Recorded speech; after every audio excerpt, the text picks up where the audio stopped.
I'm a big fan of learning from your mistakes and a big fan of seeing every opportunity as a chance to grow and a chance also to experience God's grace.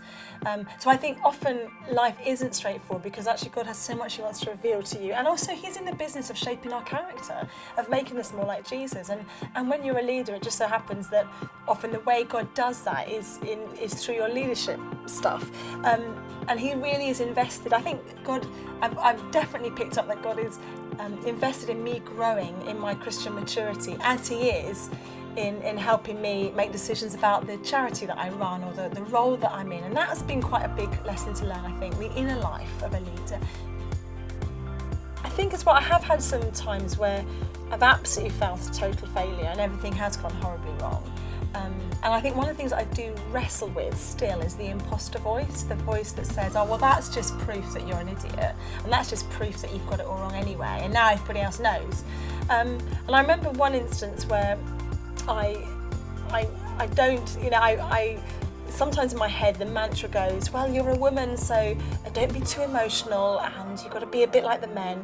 And that sort of comes from within me. It hasn't come from men, but I've had that kind of, I've got to make sure that I kind of do this for womankind. And I had a meeting once where it was just going disastrously wrong and I was trying to get funding for our project and it all went horribly wrong. And I ended up in the toilets of a hotel having a massive panic attack, but also doubly beating myself up going, you're such a loser, you're such an idiot, you know, everyone said that women who can't lead, this is just proof that women can't lead, and you're so emotional, and why did God trust you with this stuff, and you can't do anything. And I was just like processing all of this in the toilets of a hotel, and this lovely guy who was, I think, the janitor or the hotel manager of Lose or something, he came and locked the toilets and said, Madam, I can see that you're suffering from shock and grief. And I was like, I am, and it was all quite dramatic. But when he went off to get the paramedics, and it was just me in the Lose, and he'd locked the main door so no one else could come in, it was just me in there.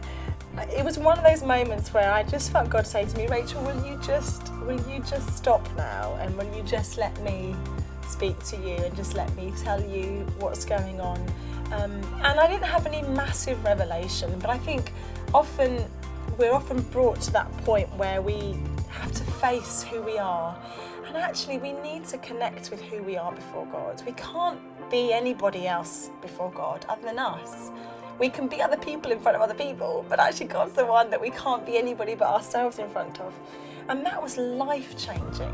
And I came out of those loops in that swanky hotel with no makeup left on my face, carrying my high heels, thinking, I'm gonna do this differently. I'm gonna live from the inside out, and I'm just gonna be who God's called me to be.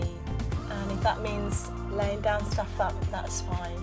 So my role as a leader changed dramatically then. I worked way more with other organisations, more with other leaders. I stopped thinking I had something to prove, and I started really enjoying stewarding what God had given me to do.